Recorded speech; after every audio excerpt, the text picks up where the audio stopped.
It's time to wake to sleep with the #1 sleep authority, Sleep Science Today, and Sleep Better Tonight.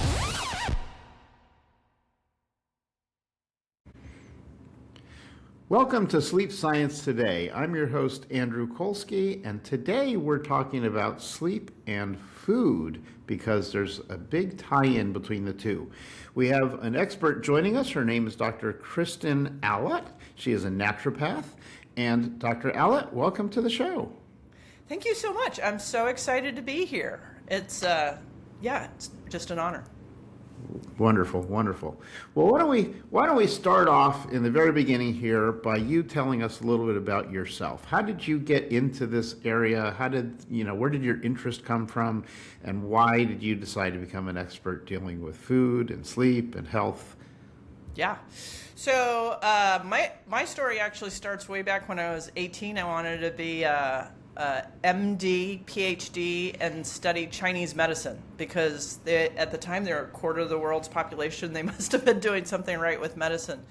And I actually became a naturopathic physician and an acupuncturist, which was close, not quite the same, but close. And the Chinese are, as well as naturopathic physicians, are really clear about the power of food, sleep, exercise, and breathing in terms of modulating physical and mental health. And I've really studied those principles over the last 20 years of being in practice.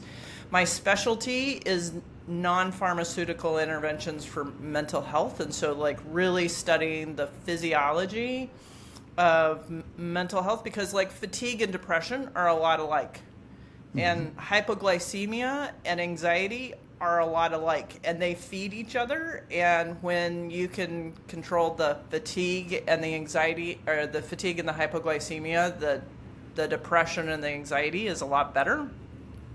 And so then teaching people those skills, right? So there's under identifying what the cause is, and then teaching people the skills to take care of their bodies. Because when you have early childhood trauma or way too many things going on in your life, taking care of your body is hard. So, out of curiosity, I always love to find out, a lot about the guests. And so before you got all this education and all this knowledge, what was your life like? What was your eating like? What was your sleep like? Tell us about what changes might have happened. Yeah, so in my 20s, I decided to become a vegetarian because I didn't like the meat industry. And that was okay until I went to medical school and tried to get a black belt at the same time. And I went to see a nutritionist, and they're like, for you to maintain your weight, you need to eat 4,000 calories a day. And I'm like, I don't even know how to do that. And then I was traveling with a friend, and we went to this restaurant that raised their own pig, slaughtered their own pig, fed up their own pig, and I all my objections were taken care of, and I put this delicious food in my mouth, and I was like, I'm no longer a vegetarian. And it took me a little bit of time to walk out of that. And you can be a successful vegetarian, but I was what I would call a pasta dairy vegetarian. So my main source of protein was dairy. And about 3 months after getting a more dense protein source in, my anxiety and PTSD symptoms dropped substantially. And I was like, oh, well, that's a thing, right? And I had also worked with kids in psychiatric crisis, and so when I graduated from Bastyr, I wanted to specialize in something, and so I just it was disturbing how many meds they were putting 14-year-old kids on, and I'm like, well, what if the meds don't work? And they're like, well, then we're just going to permanently hospitalize them, and I'm like, well, they're not eating. Can we can we feed them? Right? Can we give them structure? Can we help them with life skills that their parents aren't helping them with? And and so those two factors kind of fed me into being curious to lay the foundation of where I am today. And so and then I just like spending a lot of time with the physiology books and neurophysiology books, and I'm not really impressed by the DSM, but it's there, and it's not a medical manual. There's no physiology on it. It's just a whole bunch of descriptions. And so I'm like, okay, here's the description for bipolar. Okay, what physiology could cause these symptoms, right? Mm-hmm. Mm-hmm. And like going back to sleep, I've had a number of people who had crazy sleep schedules, and when I was like, we need to put you on a better sleep schedule, the bipolar symptoms go away, right? Like if you're traveling around the world and sleeping randomly 3 weeks out of the month, you might get suicidal and look bipolar.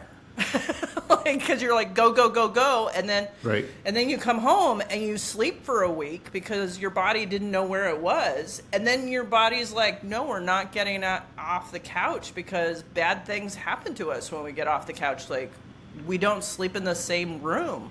Mm-hmm. Right? And like, when we kind of drilled down a time zone and was like, you're going to stay in an Asian time zone, even when you're in the night, like all the symptoms went away. Like, so explain this to me then. Yeah. I'm curious. So in my training, Yeah. we didn't cover anything about food or nutrition or how it impacted mental health or anything.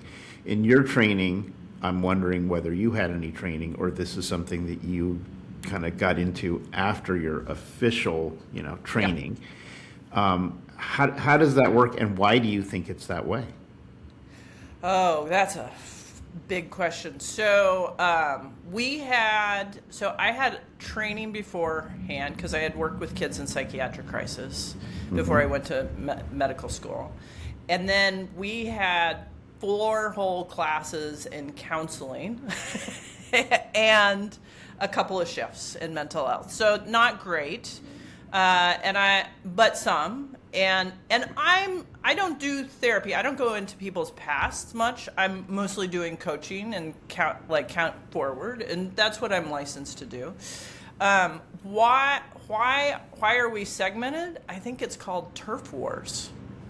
And I think those turf wars are breaking down because, when I went to medical school, Descartes was still a guy that people really thought was important. And the separation of brain and body and mind is falling apart quickly, right? Mm-hmm. And with the AI and internet and we're getting more personalized and more integrative, except for healthcare. And healthcare is getting more and more segmented, I think, due to the profit centers. In the United States, I don't know in the UK how this works, but the segmentation of specialty is problematic, right? Like I had somebody who was presenting with panic attacks, and she was having seizures. She needed to see a neurologist, right? But once you kind of get labeled with mental health, it's really hard to get you into another world because they think it's all psychosomatically driven. And right. I've had people who was like, hey, can you palpate this for me? And I'm like, and they think this is a lipoma. I'm like, this is a hernia. You have no abdominal, right? What's happening here, right? Well, that's exactly the thing that I find very difficult to understand, because on one hand, we're talking about the different specialists kind of focus in their area, but for me, it's hard for me to understand how does one become a specialist in an area if you don't understand the entire picture. Right. It's like right. A piece of something is a piece of something. You have to understand the something to understand how the piece fits in. Right. Right. Yeah. And I mean, I recently saw somebody who was having leg symptoms, neurological leg symptoms bilaterally, which is weird for the lumbar spine to do that. But they're like, no, it's a lumbar problem. And I was like, or a neck problem. And sure enough, like, we did some neck strengthening exercises and it all got better. Yeah. Wow. Right? Like, I mean, we have to look at the whole body, and we also have to really look at, like, what are we doing with food? What are we doing with sleep? What are we doing with movement? And like, somebody recently was like, what do you think of peptides? Because that's the new thing. And I'm like, get enough protein in. If there's enough protein in your body, like, one of my rules is to try and not be smarter than God or evolution. Mm-hmm. Because when you really sit down and follow the physiology, like if you follow the physiology of tryptophan, which makes serotonin, right? And 5-HTP, and serotonin makes melatonin, right? That's a whole pathway. But there's this whole other pathway that goes into the thyroid. There's a whole other pathway that goes into the liver. There's a whole other, right? Like, there's a whole other pathway that goes into the immune system. Like, am I gonna know when to supplement that? Or should we just let the body sort that out? Because it's had eons to do that, right? Right. So I'm a really basic, middle of the road kind of physician. Like, I'm not, I mean, I do a lot of interesting labs for sure, but it's all in nutrition. I like looking at cortisol. I like looking at metabolic pathways and then asking, like, what's the fundamental principle that will take care of this, rather than like pushing one pathway really hard. And I think a lot of the meds are just pushing one pathway really hard. And I'm for meds. Let me be clear. I am for meds. They're great Band-Aids. And let's go back and because I think of the body as like a 3-year-old. And if you feed a 3-year-old regularly and you get it enough sleep and you take it out to play and move the body and you don't lie to it, you have a very reasonable creature. Right. And if you lie to it and you don't feed it on time and you don't take it out to play and you yell at it and you tell it how stupid it is and how ugly it is, they are, like, you're going to have a living nightmare. And our body's the same way, right? So let's treat our body as though it is our precious 3-year-old that we carry around with us all the time. Yeah, I mean, that's so important, and it's just through a whole myriad of reasons, through commercials and social media and all these things, especially in the U.S. It's about, oh, if I can just take this pill and it'll fix it real quick, then I don't need to worry about anything else. And to me, it's kind of the same thing, as saying, well, I broke my arm and it hurts really bad. But if I take a pain pill, I don't feel the pain, so I'm good. And we never think about fixing the broken arm. And then it just continues, and then later on, it heals crooked because we didn't put it in a cast. And now we have this continuous problem, and now we're taking continuous pain pills because we have the continuous problem. And to me, when I work with my clients and all, that's one of the things we always talk about, is this balance. And I know that you're very big into the balance between food, sleep, exercise, and breathing. And I want to get into that. But before we get into that, I need to take a commercial break. And we will come back and we'll pick up there. So stay tuned on Sleep Science today. We're going to be right back, and we're going to talk about food, sleep, exercise, and breathing. Be sure to visit sleepsciencetoday.com for access to all of our channels and special offers. Sleep Science Today, and sleep better tonight.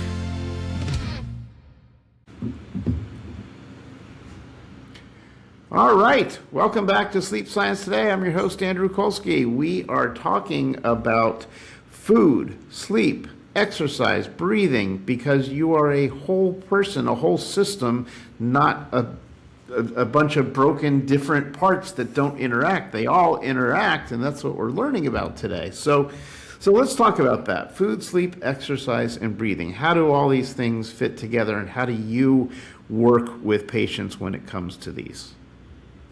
Well, one of the first things that I do when somebody comes in is talk to them about glucose control and like how to have a pretty stable glucose. And for the first 15 years of practice, like I would drag them through a long education on physiology and how their liver, if they don't eat food, their liver is making glucose for the brain through stealing protein from our muscle mass is like the short of it, which is, we don't want to be stealing our muscle mass because that's our metabolic rate and our ability to move our body. But if we skip eating meals, that's what's happening. And you can get away with that in your 20s and 30s, but like 50s, no.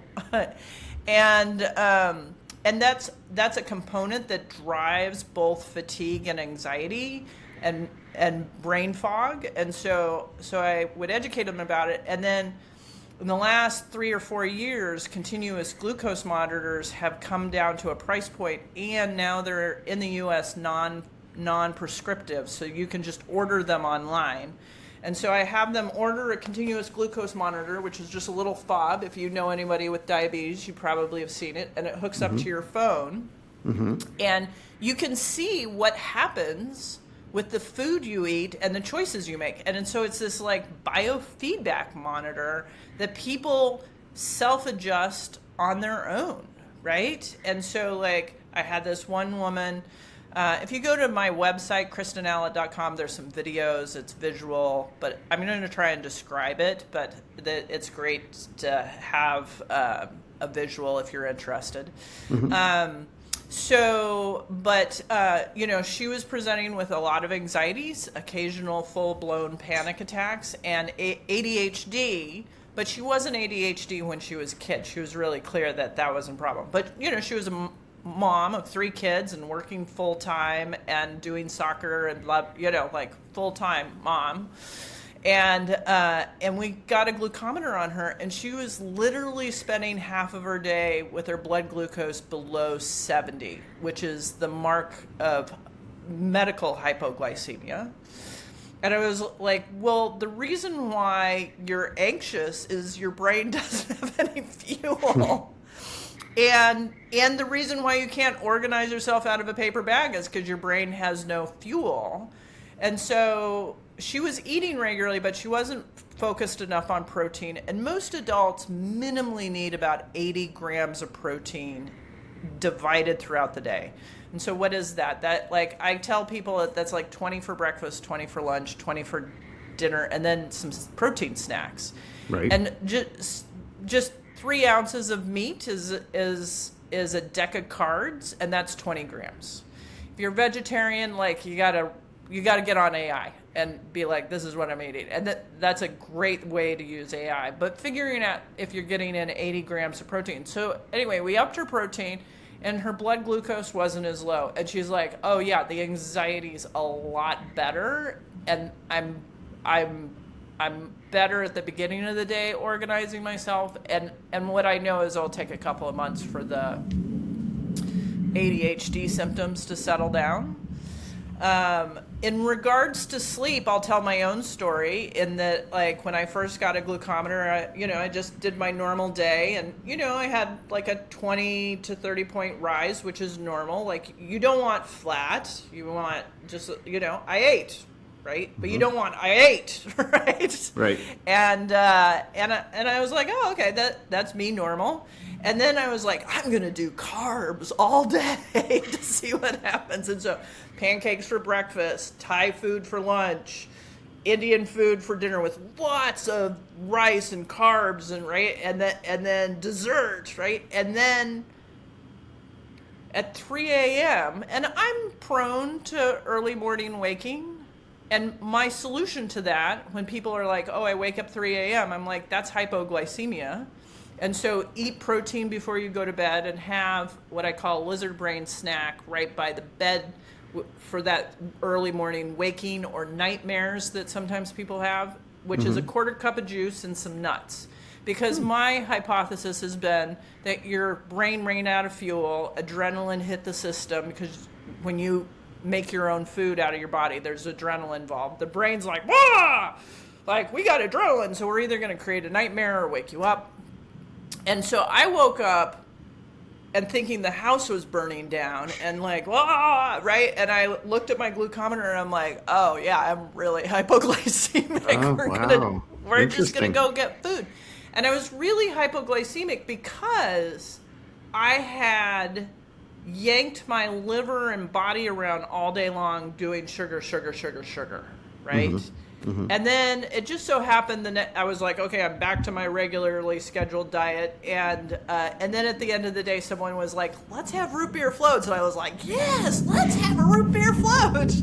And it was so interesting watching my blood glucose shoot up and the dopamine rise. Like, I know behind that is this dopamine rise. I was like, oh, this is why I love root beer floats. And then it dropped. So my blood glucose went up about 60 points and then dropped 60 points in under an hour. And this was fun.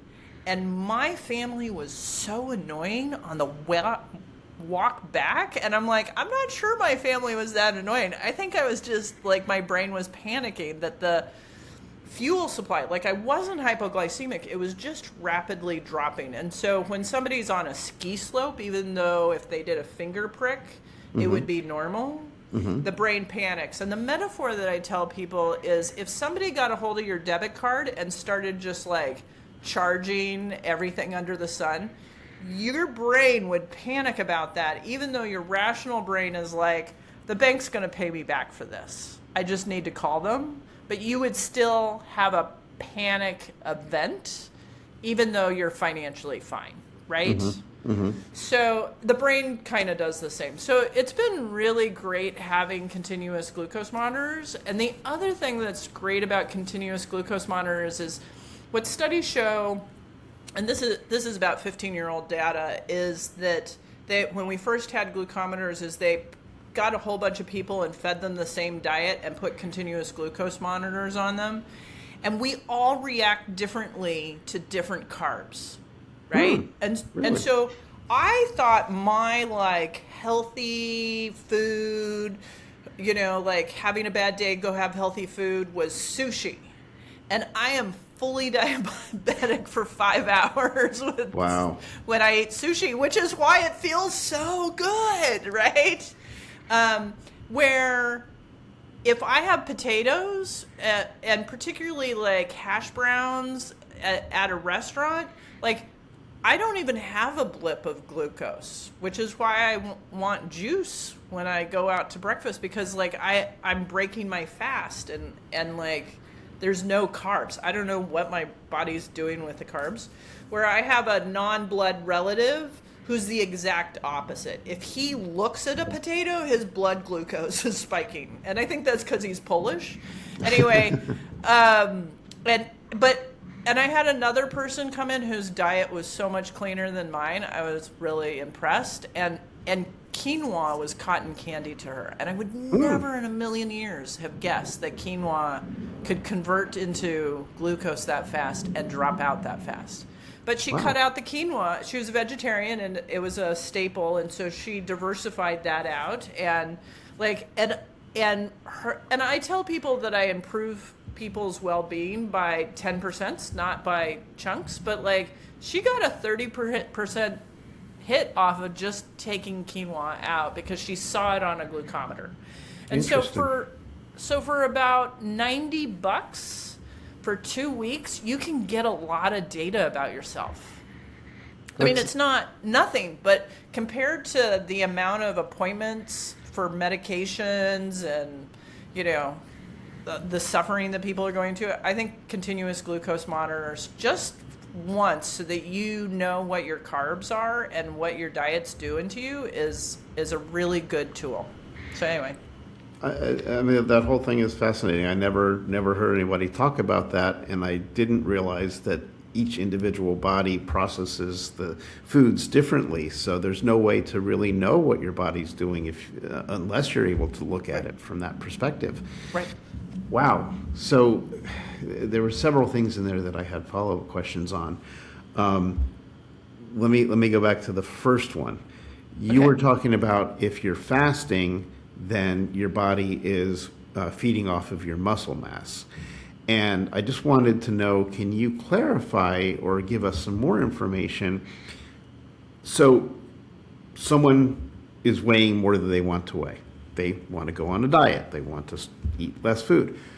When does the body pull from the fat stores as opposed to the muscle mass? How does that whole process work?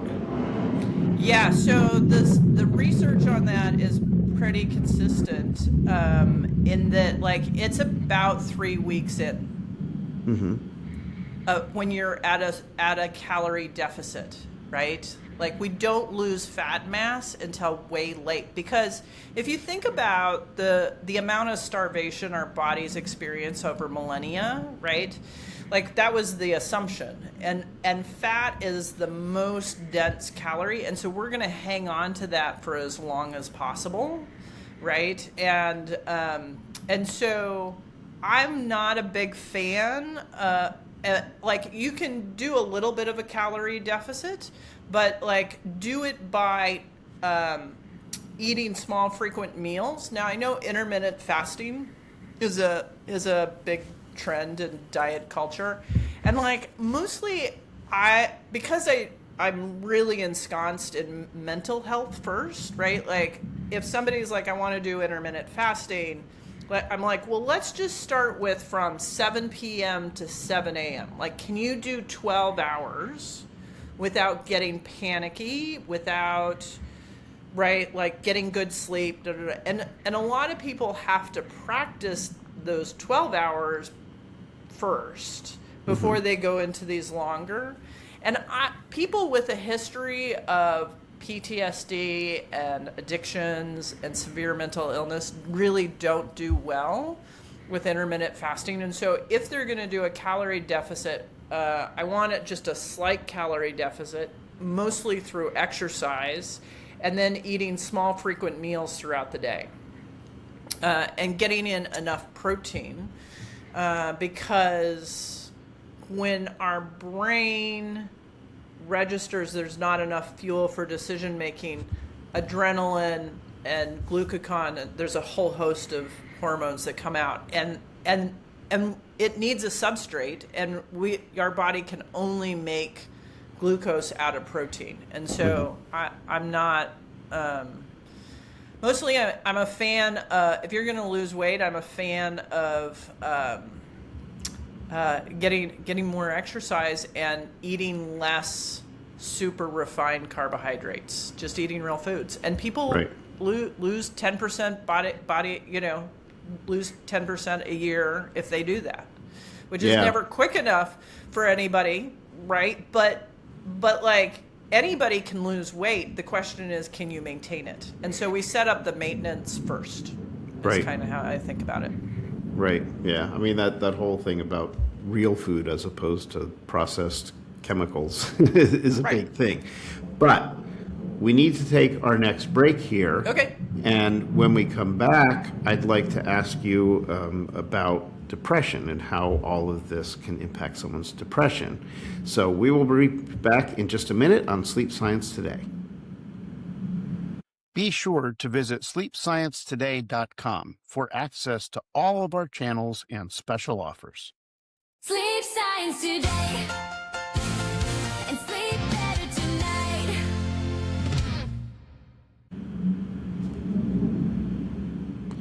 All right, welcome back.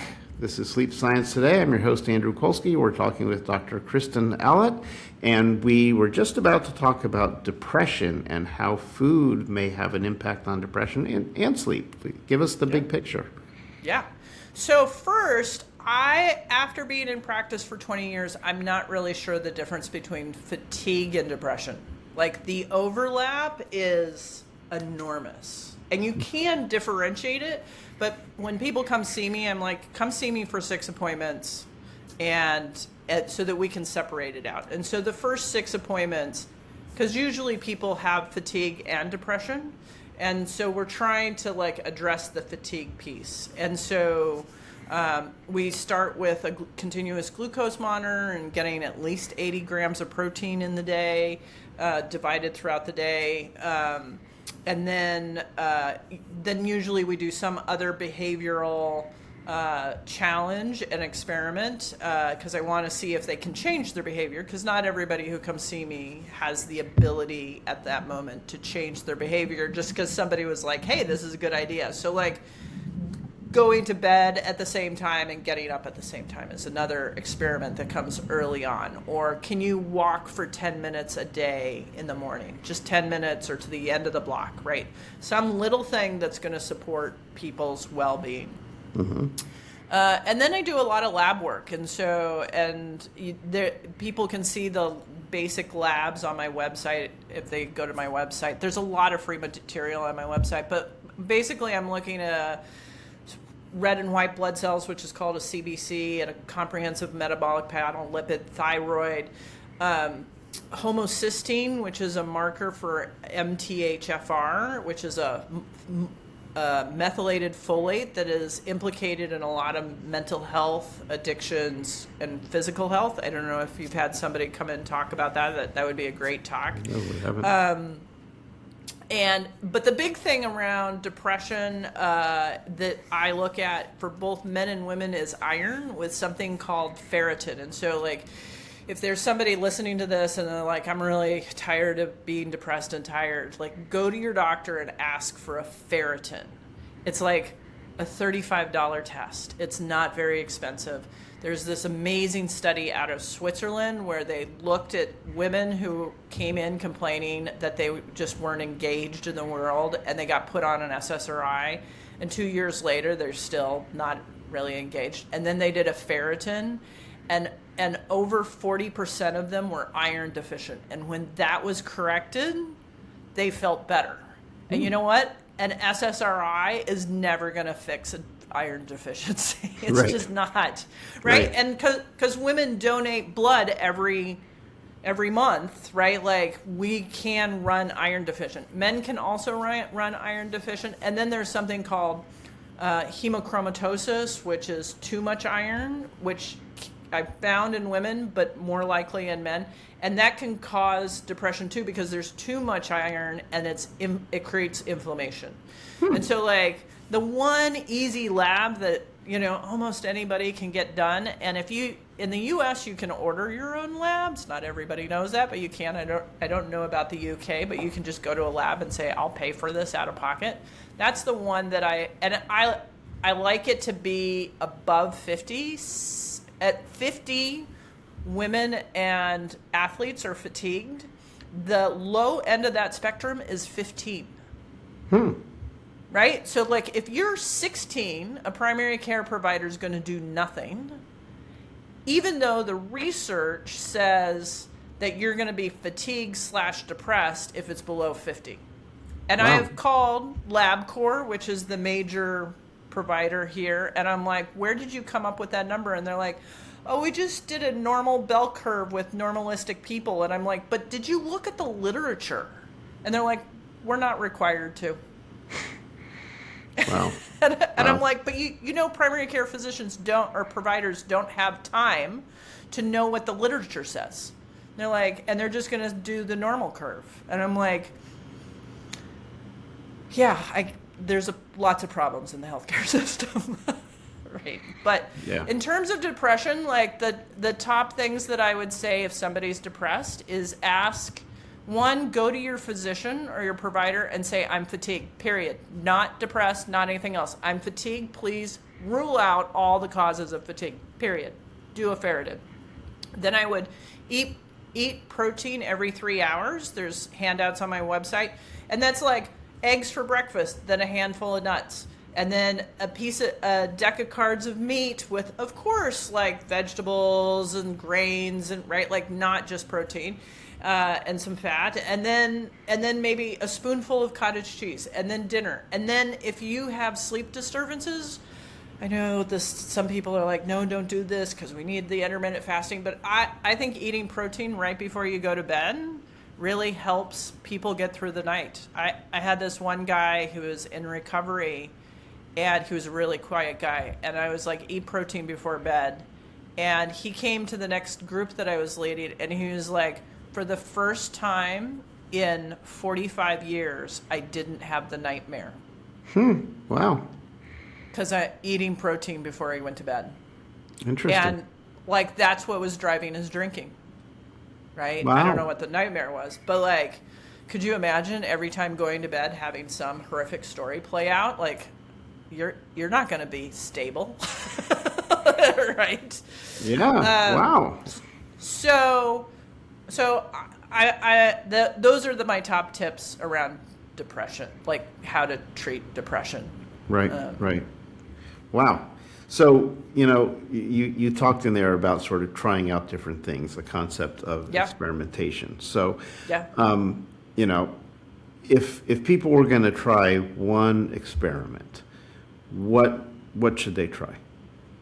Yeah, what I see is people's anxiety, fatigue, depression gets better by generally at least 20 points, but sometimes it's only 10 and sometimes it's 40%. But like the biggest bump that people get is by eating protein throughout the day. And what that means is getting up and within an hour of waking, having breakfast with protein in it. And if you're not hungry or you're anxious, having a little bit of juice, because that means you're already hypoglycemic, and juice is usually possible to get in because when there's adrenaline in your system, your digestive system is shut down.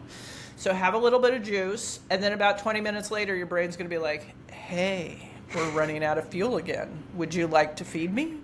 And so, having a couple of eggs and some veggies in there on a piece of toast. And if that's too much, a protein shake that has carbs in it. There's a lot of protein shakes out there with no carbs.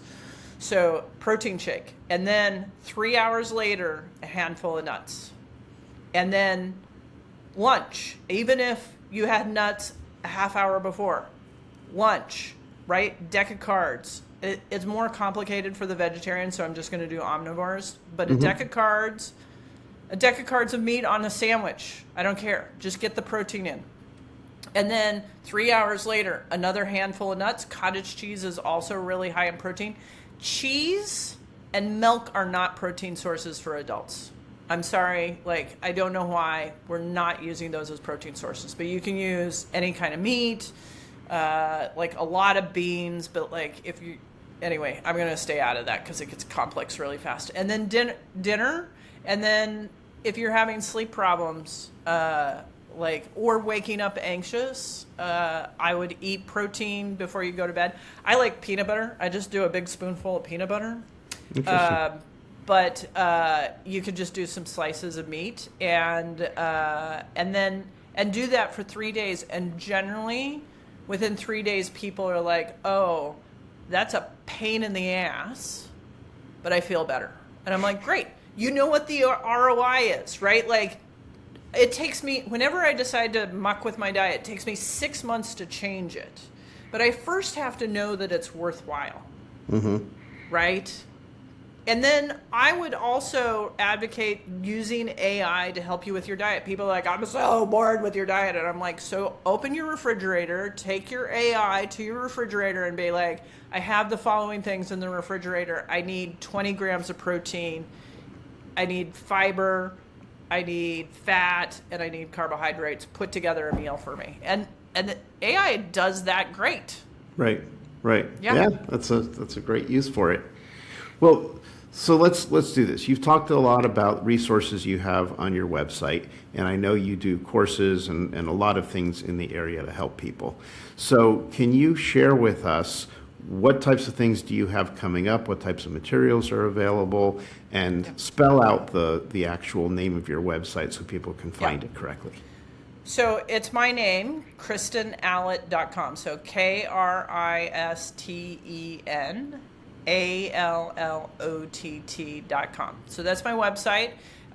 There's a ton of free information. If you go to handouts, if you scroll down, there's a page where you can get to handouts.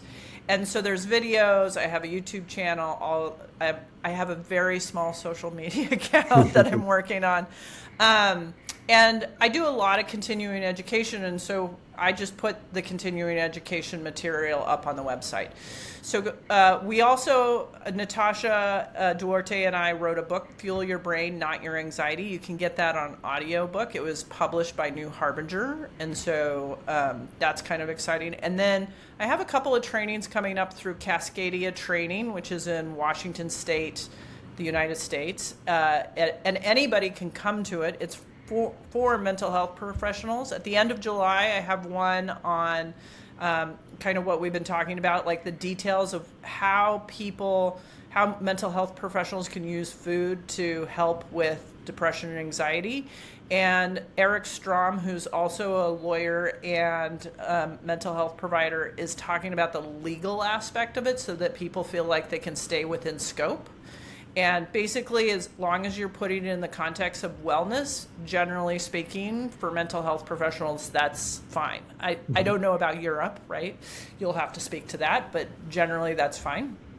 And we know that because eating disorder, mental health professionals talk about food, right?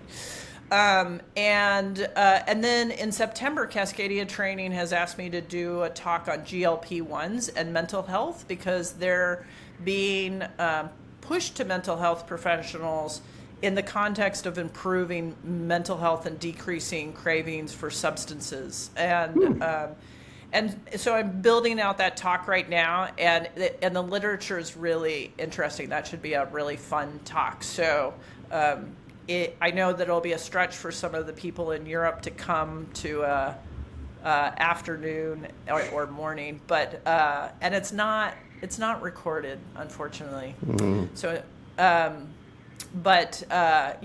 Anyway, those are my current trainings, and come to my website, help yourself to whatever, and then the handouts, if you find them helpful and you're a mental health professional, they're under Creative Commons, so please just use them. Just don't put your name on them and sell them as yours. That's all I ask. Fantastic. Well, and one last thing, because I've done a couple of podcasts, I can only see people in my clinic if you are physically in Washington State. So if you're like, oh, I would really love to work with her, and you're not in Washington State, I'm not available. But you can ask me to come and do continuing education at a seminar. I would love that. So anyway, that's me. Great. Yeah. Well, this has been a tremendous amount of information and certainly a lot of things we have not covered before on the show. So I really appreciate you sharing all of that and all the resources that you're making available. That's really nice of you. So I encourage people to check that out if it's something that interests you. And we are out of time for our show. So this has been Dr. Kristen Allott, and I am your host, Andrew Kolsky, on Sleep Science Today. Don't forget to check out www.sleepsciencetoday.com, where you'll find all of our other episodes and a new episode coming out every week. We will see you next time on Sleep Science Today. You have been listening to Sleep Science Today, your #1 sleep authority. Sleep Science Today.